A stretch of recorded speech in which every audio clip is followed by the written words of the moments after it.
Right, the Chelsea players are going off to Kazakhstan to freeze their ruddy gonads off, but who's going to play? And some good news.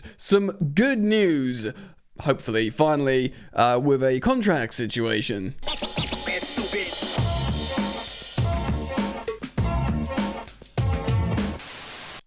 What's poppin', friends? How's it going? And welcome back to the channel, Football Therapy, with me, your host, Jan. As always, I do hope you're doing well. I really do hope that an article in The Athletic about Joshua Chiampong possibly having a contract breakthrough. Reminder, this is a superstar defender, Chelsea Academy graduate player that, dropped my pen, that Real Madrid are looked at, that, you know, Liverpool, Bayern Munich, lots of big teams are interested in him, and we've been at a bit of a contract standoff, and that's been like the negative story around what's been a very positive general story with Chelsea lately. Of course, they're still bubbling in the background, and no one really knows what's going on with the ownership, the civil war, all that kind of stuff. It seems to have died down a bit. I wonder if Chelsea keep trending positively and we do really well and win trophies, if that will actually just go away, like the civil war, if they all agree that things are going how it should be and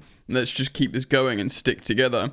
I don't know, but we are going to get into all of it today, try and build a lineup as well.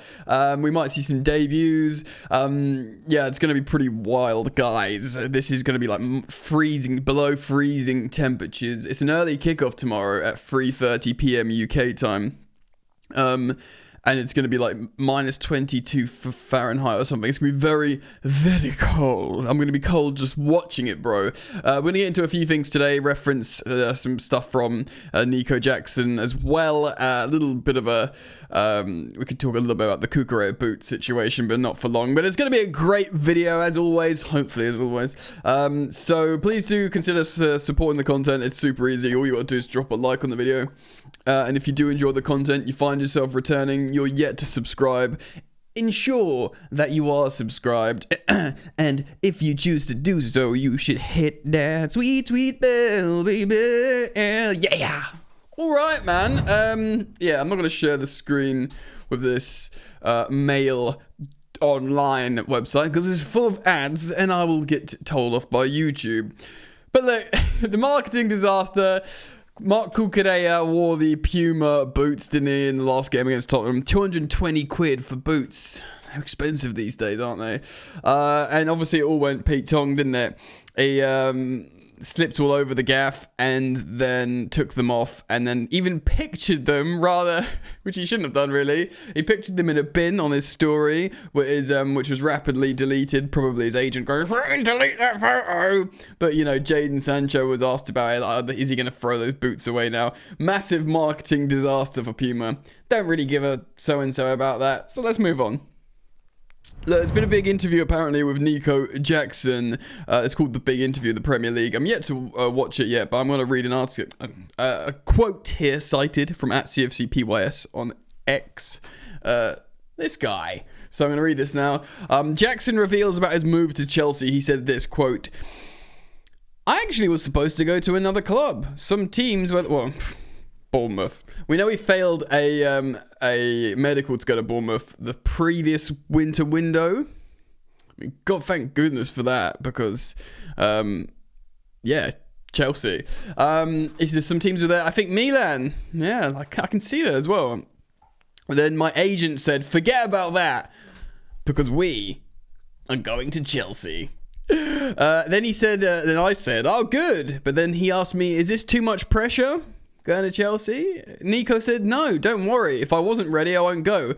I know I'm ready. That's why I came to Chelsea. I know there's pressure there. I know the pressure there. And I've heard strikers that go to Chelsea, they have a tough time. But I was ready to face that. Some of my friends told me in the national team, don't go to Chelsea. It's too much pressure. I said, bro, we're different. I don't even want to listen to you. That's why I don't listen to some people, you know. And then he goes on to talk about Pochettino, how Pochettino was helpful to him, which I agree. I think that's probably the case. Jackson's great, man. Great investment. £29 million, just under £30 million. I think he was like 32 million euros or something. Just like Noni Madueke, just like Gusto, they're all under 30 million quid, all representing excellent purchases. Of course, there's a little bit of a viral clip of Nico Jackson off at Spurs. We were winning, by the way. He was substituted and he looked like he was emotional, sad, crying or whatever. And yeah, I mean, I don't know if and why he was criticised for that, because he'd scored a hat-trick there last season and he wants to be great. He didn't like come off slowly and Granit Xhaka it and throw his shirt on the ground. He came off immediately, but he was disappointed with his own performance. Good. I mean, I don't think he was particularly great. I'm not saying you should feel sad, but yeah, have standards, bro. You know, this is Chelsea Football Club. You're just talking about it there. You want to be that guy? Chelsea's doing well at the moment. You know, you probably hear all this noise about the goalkeeper. You know about the Victor Osimhen negotiations. You've had a strong start to the season, Jackson. You're getting praise all over the gaff. You are. You know, match of the day, Sky Sports analysis, social media. Everyone's going, yeah, this guy's, you know, pressing. And The Athletic are doing pieces on you about how your pressing is immaculate. Your numbers are good. Your fitness is immaculate. You've always available, you know. It's going well. But yeah, be upset if you think you've done poorly. Because, you know, standards. Nearly burped into the microphone. Disgusting. Alright, so yeah, Joshua Chiampong. Bang! I'm going to read this from The Athletic. Simon Johnson here. Chelsea's Joshua Chiampong close to signing a new contract, says Enzo Maresca. This is really good news, okay? So let's read here. Enzo Maresca has confirmed Chelsea Academy graduate Josh Chiampong is close to signing a new contract and is set to start his first senior game for the club against Astana tomorrow night. The Athletic exclusively reported in October that the 18-year-old has been frozen out of all Chelsea teams, so that's youth teams as well, because negotiations over a new deal had broken down. Which was, like, again, the only sort of negative story that was floating around, what was a very positive vibe at the club at the time. But there have been increasing signs of reconciliation in recent weeks as Chiampong trained with the senior squad, of course, ahead of their Conference League game against Heidenheim a fortnight ago now. The defender also played for the under-21 side for the first time in 2 months when he came on as a substitute against Derby County on the 29th of November. His contract runs out in 2026, but Maresca believes an extension is nearly finalised. He says this, quote, "With Josh, it is all quite clear. We all love Josh. The club loves Josh. I love Josh. And we're trying to find an agreement. We are close. We are almost there. We'll see. We're close." Again, a reminder, I'm not some like Cobham Chelsea youth expert. I know we've got an excellent academy. I watch the odd game. I look at the friggin' data, bro. Just the amount of professional top-level footballers Chelsea and Cobham generate. And people who have a much more educated opinion than I will wax lyrical about Josh Chiampong. Of course, he's a defensive player. He can play sort of centre-back, but also right-back. And you look at what we've had to do with Disasi and even Fofana playing right back, you know, of late, he could be a very, very useful player to play centre back as well. You know, you're seeing left footers like for example, Benoit Badiashile, a left footer playing right centre back, and then when, you know, Caicedo and Wirtz playing right centre back of a free, that would be perfect, the perfect role for Joshua Chiampong. A young player, a teenager, but a teenager that Bayern Munich are promising first team minutes to if he holds out and goes to them. That's the kind of player we are dealing with here. That's why it was so important to get this kid locked down into a contract. A further indication of the teenager's improved situation is that he's in line to start in Astana's UEFA conference match in Kazakhstan. Maresca's added, he's in the squad and he's probably going to play from the start. And then that comes from the BBC's Nizar Kinsella, who checked the squad and was like, and it was a bit of a funny moment, like a little bit of sleuth work there from Naz. And he's like, I've seen him, he's registered in the squad, and everyone laughs. And then Maresca goes, yeah, he's probably going to start. It's great news. Maresca also confirmed a number of senior players will be left behind so they can concentrate on preparing for the league game against Brentford on Sunday. One of the players who's remaining at Cobham is winger Noni Madueke, who's expected to start the weekend, Pedro Neto being suspended. Yeah, well, we'll talk about that as and when. A little update as well. Felix Johnson, who's someone who does know about Chelsea players. David Washington, Harvey Vale, Tyreek George, Joshua Chiampong, Keanu Dyer, Shin Mweka, who's obviously a very, very exciting young striker. A lot of people are talking about. Raksaki, who has played for Chelsea before. Caden Wilson, Atto Ampar, Richard Elise, I think brother of Michael. Harry Murray Campbell are all training with the first team ahead of the game on Thursday. Transition now. Apparently David Washington cannot play tomorrow. He's not registered and he doesn't qualify for the B team. Now, despite a lot of these youth players training ahead, I don't think we're going to see, from what Maresca said, I don't think we're going to see a bunch of kids starting this game. He kind of ended the press conference, the Chelsea manager, indicating that actually he wants to. Even though it's a long travel, even though we're top of the league phase in the Conference League, and it's weird time zone and freezing temperatures, we could semi-throw this game if we wanted to, but it does sound like he's like, no, I still want to give a lot of these players, the midweek team people, minutes, because he just wants them to have finished the season with a lot of minutes. He didn't say that, but that's kind of what I'm getting out of that. So I think we are still going to see a sort of B- team, a C+ team, and we are going to try and build that together here on footbin.com. So there's a lot of things here. I'm not expecting to see Bettinelli or any youth keeper in goal. I still think it's going to be Jorgensen freezing his ruddy gonads off with the kids. And we know a Chiampong, so we're going to have to... oh, Jesus Christ. There was a striker, Josh, a Chiampong, wasn't there, that we used before as a placeholder. There we go. So that is the Chelsea Academy right back, Josh Chiampong there. I do see a lot of Chelsea players just to get experience, like a Renato Vega playing as an inverting left back, Joshua Chiampong playing as the right centre back of a free. That's what I see happening here. And similarly, guys, with that, I do see Disasi playing. Because it's just more games in a Chelsea shirt in Europe with players that get paid significant money. Because Disasi, a Chiampong, probably these guys simply aren't going to play in the Prem. They're probably not going to be bench players in the Prem. Therefore, you utilise them. And again, I don't think it's going to be academy centre backs apart from Josh, the right back. I think it's probably going to be Tosin. Tosin playing there. So that's a pretty strong back five, especially if you're just considering the skill ceiling and the talent level.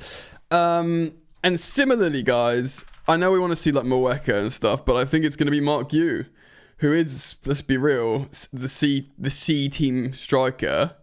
I think he's going to get a start here, and he's going to play for as long as he can in this game here, man. Okay, I think we're going to see Tyreek George playing right wing. Okay, hold on. I'm going to have to... There, we got him, man. He can be, he's here as a left mid, but he can play on both sides. So I think Tyreek George is going to play that. I do genuinely think we're going to see Mudryk start here. I just think we are. Okay, so Mudryk's not been playing. I think he's been a bit ill. But, so far, this is B team. It's going to sort of B-, C+ with Gu, with Tyreek George, with Josh Chiampong here at, that de facto right back, right centre back. So it's going to get a little bit tough here now, guys. I think we are going to see Carney, Chukwuemeka play as the cam here. Again, these are the kind of opportunities with the players here. And I think Dewsbury Hall, this is like his moment. Do you know what I mean? Because again, this is C team stuff, guys. It really is. And again, just a Cassidy. I think it's going to be Cesare Cassidy, guys. Can I not spell Cassidy? It's because he's probably not a CDM, is he? Cassidy? Hold on. Okay, I found him by searching Cesare. And that's what I think. So it's not like this youth academy side that everyone thinks. I think Achampong and I think George will come in terms of starters. And then look, I mean, like, I know Mudryk is really... The only really B teamers here are Jorgensen, Vega, and Mudryk, really. I mean, of centre-backs as well, I guess, you know. But, do you know what I mean? Like, before, like, Badia Shield was a B teamer when Wesley Fofana's fit. So it really is heavily rotated here. Like, you don't see Castellet. I mean, you kind of maybe might see them starting, but these are all players, right, that could just not even feature at all off the bench against Brentford. And, you know, it's an opportunity to be like, yeah, I know it's the Conference League, but the Conference League is fun. Maybe Astana minus 400 million degrees isn't fun, but why not, bro? Go somewhere, you know. Lots of Chelsea fans are going to be watching you. You're going to be wearing the shirt, you know. Score loads of goals. Tyreek George, get your goal, you know. Keep a clean sheet, Josh Achampong. And, you know, Dewsbury Hall, run the game. Chukwuemeka, get a nice goal and remind people you exist and you're skillful. You, get a brace. Do you know what I mean? I don't know how good this opposition is, a starter. I'm assuming not very good. But it's a great opportunity. Look, we're going to look back at this time, hopefully the Conference League, and never be here again. But again, I listen to people talk about how it's this weird travesty that Chelsea are in the Conference League and it just shouldn't happen and it's like a joke. But we finished top 6 in the Premier League last season. Like, people need to remember, like, you know, Man United or Tottenham who make loads of money, Man United, the biggest club in England, they would be gassed to high heavens if they finished top 6. Think of it that way. Do you know what I mean? Like, people need to consider that. Chelsea finished top 6. It was only because of anomaly, because of the FA Cup. We're in the Conference League. But Chelsea did, you know, they went from 12th the season before to 6th. It can happen. Do you know what I mean? Anyway, with us particularly this season, this iteration of Chelsea, where we are in our development, the youngest team in the Premier League, embryonic phase of Maresca's Chelsea, it's actually kind of perfect. Obviously, next season, touch wood, Champions League, you can't do this. So enjoy it while we can. Let's see some of these players. We'll have to probably upgrade some of the B team. We'll have to refine the squad a little bit. We'll have to do fitness and conditioning so the A team can play, or most of the A team can play twice a week. But it's a unique opportunity right now that we don't have to do that. So it's kind of good, bro. All right, score prediction. That is very much how long's a piece of string. The time is going to be, I think it's like 5 hours time difference. I'm not sure how much. I know they're playing a lot earlier, so I think that kind of helps Chelsea. So it will be like evening time for Chelsea, I believe. It's really a conditions thing. They're going to be freezing their gonads off, but the conditioning guys will keep them warm. And I don't know, man. Like, it isn't the B team, and Kunku and Felix would cook. If I see Kunku and Felix starting this game, I'm going to be like, well, whatever, fair enough. But I severely doubt it. I do think it's going to be these, man. I do. And I think these guys are very, very capable of being Astana. I wonder if it's going to be like 3-1 away win to Chelsea. Remain top of the league. I mean, if we lose, it will be a banter, but we'll kind of just shake off. But I think we'll win without a clean sheet. Let me know what you think, guys. Please do comment down below. Leave your thoughts. Start the conversation. As always, I'll thank you for liking. I'll thank you for subscribing to this channel, Football Therapy. And I hope to see you back here tomorrow, man, after the game. Come back every day. Every day. See you soon. Peace.